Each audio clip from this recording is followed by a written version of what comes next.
If you're an MMA fan, you should definitely be following MMA On Point.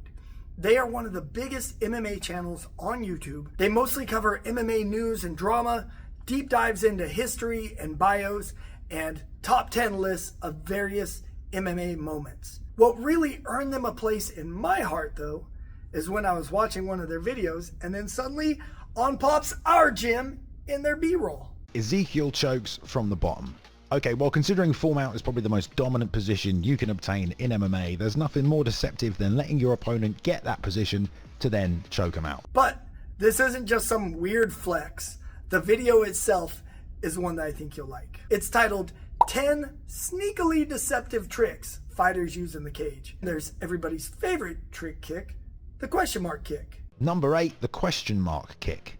It's a move that everyone knows, but it's also not really a move that a lot of people even try, let alone have success with. Some of the most famous users in MMA are, of course, Israel Adesanya. He got a KO with it early in his career, and then he also used it to finish Derek Brunson in the UFC. Luke Rockhold is also notorious for having a killer question mark kick. You can't forget how sweet the one Holly Holm landed on Betch Correa was either. Even Ian Gary has a beautiful question mark kick KO on his record. Now this might seem like a pretty obvious one, as the move itself is basically built on the art of deception. It's all about setting a pattern with your opponent first, either with leg kicks or teep kicks, and when they're expecting the same attack again, you flip the switch and unleash a question mark kick to the head. It might seem like another head kick to some people, but it's all about the setup and the execution. And one of my personal favorite tricks, and a JKD staple, is hand trapping. Number 7, hand traps and fighting. So what is a hand trap? It's certainly something that's used in a lot of different martial arts, boxing, Wing Chun. It's essentially about moving your opponent's hand out of the way to land a strike. But when you take the concept into the world of MMA, it almost has an endless amount of uses. Jon Jones is certainly a master in his own way, and he absolutely destroyed Rashad Evans using hand traps and elbows. DC kind of did something similar, but also used the classic boxing version in his fights with Stipe. Tony Ferguson is also really creative with this and lands some great elbows, and even someone like Rob Whittaker uses them in a much more traditional boxing sense. So in MMA, you can actually use your fingers to grab onto your opponent's hands. You know, you don't have to just pull them out of the way to land shots like in boxing, but it's the really sneaky guys like these who will lure you into a false sense of security, thinking it's okay to lock up with them hand to hand and then drop a devastating technique on your face. And that's just 3 of the 10 tricks.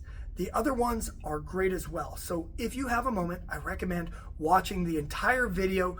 There should be a link right up here as well as in the description. Whether you decide to adopt some of these tricks into your own arsenal or you simply want to be able to more fully enjoy the sport of MMA when you're watching it, this video will help you spot more of the subtle games that are going on between fighters in the cage.